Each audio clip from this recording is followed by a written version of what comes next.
Welcome back in fans. स्वागत है आप सभी का ब्लीच के एक और नए पार्ट में। अगर आप लोगों ने अभी तक इसके पिछले पार्ट को नहीं देखा है तो उसका लिंक आपको डिस्क्रिप्शन बॉक्स में मिल जाएगा, तो याद से उसे देख लेना, नहीं तो ये पार्ट कुछ भी समझ में नहीं आएगा। और अगर आप लोग मेरे चैनल पर नए हैं तो मेरे चैनल को सब्सक्राइब करके वीडियो को लाइक करना मत भूलना, ताकि आप सभी का सपोर्ट मुझे मिलता रहे। तो खैर देरी ना करते हुए शुरू करते हैं आज की इस वीडियो को।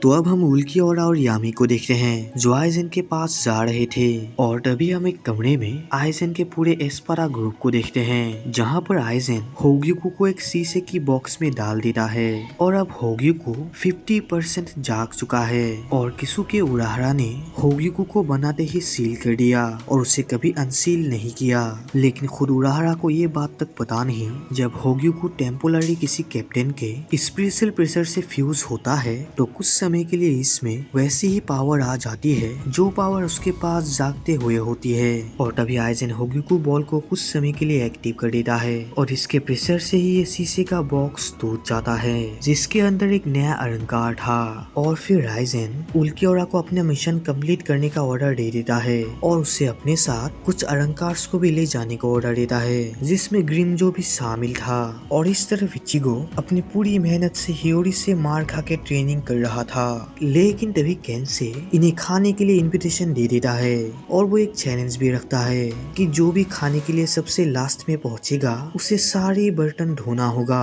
और ऑब्वियसली इचिगो ही लास्ट में पहुंचता है, जिसे ना चाहकर भी बर्तन धोना पड़ता है। और यहाँ पर हिराको हियोरी से रिपोर्ट लेता है कि आखिर इचिगो की ट्रेनिंग कैसी चल रही है। लेकिन इचिगो जो इतनी दिन ट्रेनिंग करने के बाद भी सिर्फ 10 सेकंड के लिए ही अपने होलो मास्क को पहन सकता है और होलो पावर को इस्तेमाल कर सकता है, जो कि बहुत कम समय है। और इतने कम समय में इचिगो कुछ भी नहीं कर पाएगा। ये सुनकर हिराको सोच में पड़ जाता है, क्योंकि लगातार 1 महीने के ट्रेनिंग के बाद भी इचिगो सिर्फ 10 सेकंड के लिए ही अपने होलो फॉर्म में ट्रांसफॉर्म हो सकता है, जो कि एक बहुत बड़ी नाकामी है। और ऐसे तो इचिगो को ट्रेन करने के लिए काफी सारा वक्त लगेगा, लेकिन होग्युको दिसंबर में पूरा जाग जाएगा और अब उनके पास सिर्फ 2 महीने ही है इचिगो को ट्रेन करने के लिए। और ये सब देखकर हिराको को लगता है कि उसे ट्रेनिंग की स्पीड बढ़ानी होगी, नहीं तो कुछ भी नहीं हो पाएगा। और यहाँ पर सेरेती में कैप्टन युकिताके और हिसागी ओरिहिमे और रुकिया की ट्रेनिंग को देख रहे थे, जो अपनी पूरी मेहनत से ट्रेनिंग कर रहे थे। और हिसागी जो कि ये देखकर हैरान था कि आखिर ओरिहिमे और रुकिया यहाँ पर पहुँच कैसे गए और उन्हें ये ट्रेनिंग ग्राउंड मिला कैसे। और तभी हमें पिछले वक्त का सीन दिखाया जाता है, जहाँ पर रुकिया कैप्टन युकिताके के पास आई थी और वो युकिताके से रिक्वेस्ट करती है कि वो ओरिहिमे को सेरेती पर ट्रेनिंग करने के लिए ले आई है और अब उन्हें ट्रेनिंग करने के लिए एक ट्रेनिंग ग्राउंड की जरूरत है और कैप्टन युकिताके के ऑर्डर से ही ये पॉसिबल हो सकता है। और कुछ देर सोचकर कैप्टन युकिताके भी इसके लिए मान जाते हैं और प्रेजेंट में ये बात हिसागी को भी समझ आ जाती है। और यहाँ पर ये दोनों अपनी पूरी जी जान से ट्रेनिंग कर रहे थे, क्योंकि रुकिया को जल्दी ही ओरिहिमे को स्ट्रॉन्ग बनाना है आगे की बैटल के लिए। और अभी हिसागी युकिताके को 1 महीने की सेरेती का न्यूज़पेपर देता है और इस न्यूज़पेपर के अंदर एक मेल ऑर्डर कैटलॉग भी था।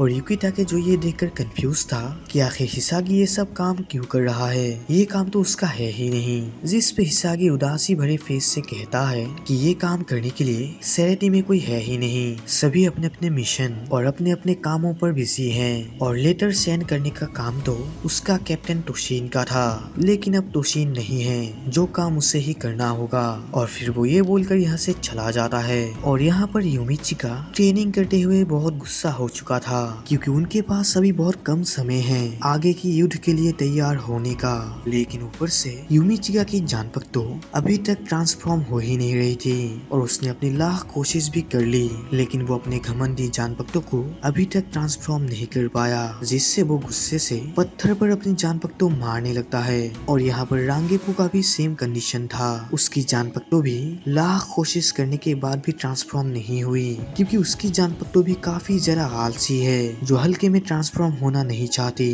जिससे रांगेपू भी बहुत उदास थी। और इन दोनों की कंडीशन से हमें यही पता चलता है कि हर एक कैप्टन की जानपक्तों उसकी कैप्टन की पर्सनैलिटी की तरह ही है। जैसा पर्सनैलिटी उसके यूजर का होगा, सेम वैसे ही पर्सनैलिटी उस जानपक्तों का भी होगा। और यहाँ पर टोशिरोजो इन दोनों की शोर शराबा से काफी परेशान हो हो चुका था क्योंकि वो ध्यान लगा के अपनी जानपट्टों से बात करने की कोशिश कर रहा था, लेकिन इन दोनों की शोर से ये अपना मन नहीं लगा पा रहा। और यहाँ पर इका को भी सेम काम कर रहा था, लेकिन तभी उसे आसमान में कुछ अजीब सेंस होता है और तभी वो नोटिस करता है कि आसमान में बादल अचानक से तेज रफ्तार में क्यों जा रहे हैं। और ये देखकर उसे यहाँ पर कुछ गड़बड़ लगता है और तभी अचानक से आसमान में एक पोर्टल खुलता है, जो देखकर ये सभी हैरान हो जाते हैं। और यहाँ पर इकाको का अंदाजा सही था कि यहाँ पर कुछ गड़बड़ है। और इससे हमें ये भी पता चलता है कि इकाको की सेंस पावर भी नॉर्मल कैप्टन से काफी ज्यादा हाई है, क्योंकि स्क्वाड 10 का कैप्टन टोशिरो भी यहाँ बैठा था, लेकिन वो इस बात को सेंस नहीं कर पाया। और आसमान में इस पोर्टल के अंदर से अलंकार की स्क्वाड निकलती है और अलंकार की स्क्वाड को देखकर इन सब की फट जाती है। और टोशिरो जो इनको देखकर ये समझ जाता है कि ये सभी अलंकार जरूर एस्पारा ही हैं। और वो ये देखकर भी हैरान था कि आखिर ये सभी एस्पारा इस समय यहाँ पर कर क्या रहे हैं, क्योंकि अभी तक तो होगीकू बॉल जगा ही नहीं, तो अब उन्हें यहाँ पर नहीं होना चाहिए। और अभी इनमें से छोटा अलंकार जिसका नाम लूपी है, वो सोल रीपर्स को ट्रोल करने लगता है। और तभी हमें ये बात भी पता चलता है कि ग्रिमजो को एस्पारा से निकाल दिया गया है, जो कि एस्पारा नंबर 6 था। और फिर लूपी ग्रिमजो से पूछता है कि ग्रिमजो जिस सोल रीपर को मारना चाहता था, क्या वो सोल रीपर यहाँ है? जिस पे ग्रिमजो कहता है कि जिस सोल रीपर को वो मारना चाहता था वो यहाँ पर मौजूद नहीं है और वो उसे खुद ढूंढ देगा और अपने हाथों से मारेगा। और वो ये बोलकर यहाँ से चला जाता है। और यामी भी जिसे मारना चाहता है वो भी यहाँ नहीं है, लेकिन वो फिर भी इन सोल रीपर से ही लड़ना चाहता है, तो वो सीधे लड़ने के लिए नीचे उतर गया था। और यहाँ पर सोल सोसाइटी में रिसर्च टीम को भी ये सिग्नल मिल चुका था कि ह्यूमन वर्ल्ड में सोल रीपर्स का सामना एस्पारा से हो चुका है, जो देखकर इन सब की धज्जियां उड़ चुकी थी, क्योंकि ये सोल रीपर्स एस्पारा से नहीं भिड़ सकते। और यहाँ पर टोशिरो यामी से भिड़ने के लिए चला जाता है और यामी जो ये देखकर बहुत खुश था, क्योंकि उसे एक कैप्टन के साथ लड़ने का मौका मिला है जिसे वो ढोल छुटा देगा।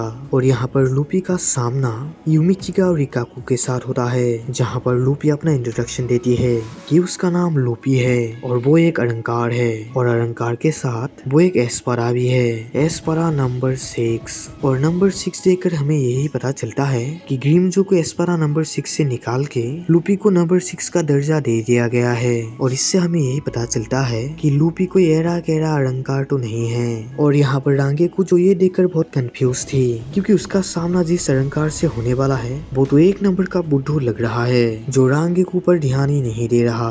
और इस तरफ इचिगो को भी सेंस हो चुका था कि उसके दोस्तों के पास अलंकार पहुंच चुके हैं, तो वो जल्द से जल्द अपने दोस्तों की मदद करना चाहता है, लेकिन केंसे और लोग उसे जाने नहीं देते, क्योंकि उनकी नजर में अभी तक इचिगो फुल्ली ट्रेन नहीं हुआ, तो वहाँ पर उसके जाने से कोई भी फायदा नहीं होगा। लेकिन इसके बाद भी इचिगो जोर जबरदस्ती जाने की कोशिश करता है, क्योंकि वो हर हाल में, क्योंकि वो पहले एक बार एक अलंकार से लड़ चुका है जिसके पावर का अंदाजा इचिगो को हो गया था।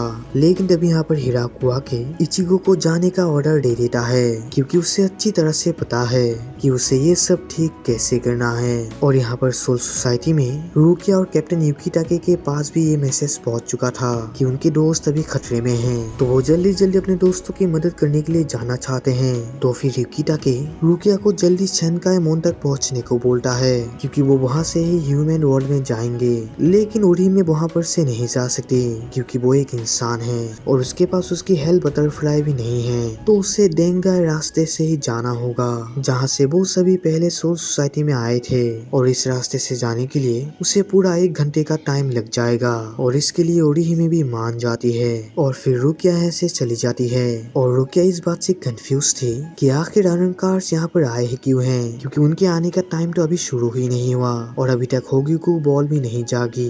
तो वो ये सब बातें सोचकर और भी ज्यादा परेशान हो जाती है। और यहाँ पर ह्यूमन वर्ल्ड में इचिगो तेजी से आगे बढ़ रहा था, लेकिन तभी उसके सामने ग्रिमजो आ जाता है। और फिर ग्रिमजो इचिगो से कहता है कि ग्रिमजो इतनी देर से उसका ही इंतजार कर रहा था, उसे मौत के घाट उतारने के लिए। लेकिन इचिगो कहता है कि ये लड़ाई इस बार इतनी आसान नहीं होने वाली, क्योंकि अब इचिगो ट्रेनिंग करके काफी बदल चुका है। और फिर वो ये बोल के ही सीधे अपने बांखाई को रिलीज कर देता है। और इचिगो की बांखाई को देखकर ग्रिमजो उसे ट्रोल करके कहता है कि क्या इचिगो भूल गया जब पहली बार उसने बांखाई के साथ उसके साथ लड़ाई की थी, फिर भी ग्रिमजो ने उसे ढोल चटा दी। लेकिन इचिगो इसके रिप्लाई में कहता है कि क्या ग्रिमजो भूल गया जब इचिगो ने अपनी बांखाई की पावर को इस्तेमाल किया था तब ग्रिमजो के बॉडी पर ये निशान उसी की बांखाई के वजह से ही पड़ा था। और इचिगो एक बात भी नोटिस करता है कि ग्रिमजो का एक हाथ गायब है, तो वो उससे इसका रीजन पूछता है, जिस पे ग्रिमजो कहता है कि ग्रिमजो ने उसका हाथ जानबूझकर काट दिया क्योंकि उसे इचिगो के साथ लड़ने के लिए दो हाथ की कोई भी जरूरत नहीं है। और फिर इचिगो भी लड़ाई के लिए सीरियस हो जाता है और फिर वो अपने होलो मास्क को अपीयर करने वाला था और इचिगो अपने होलो मास्क को सिर्फ 11 सेकंड के लिए ही ला सकता है और इस कम समय में ही उसे ग्रिमजो पर एक पावरफुल अटैक करना होगा, नहीं तो इसका कोई भी फायदा नहीं होगा। और इस तरफ इन दोनों को भी सेंस हो गया था कि अरंकार्स यहाँ पर पहुंच चुके हैं, लेकिन सारो ट्रेनिंग की वजह से बहुत थक चुका था, तो रेंजी उसे आराम करने को बोलता है और लड़ने के लिए रेंजी जाएगा। लेकिन तभी उराहरा आके रेंजी और सारो दोनों को ही आराम करने को बोलता है क्योंकि वो दोनों ही ट्रेनिंग की वजह से बहुत थक चुके हैं और अब इस लड़ाई में पार्ट उराहरा खुद लेगा।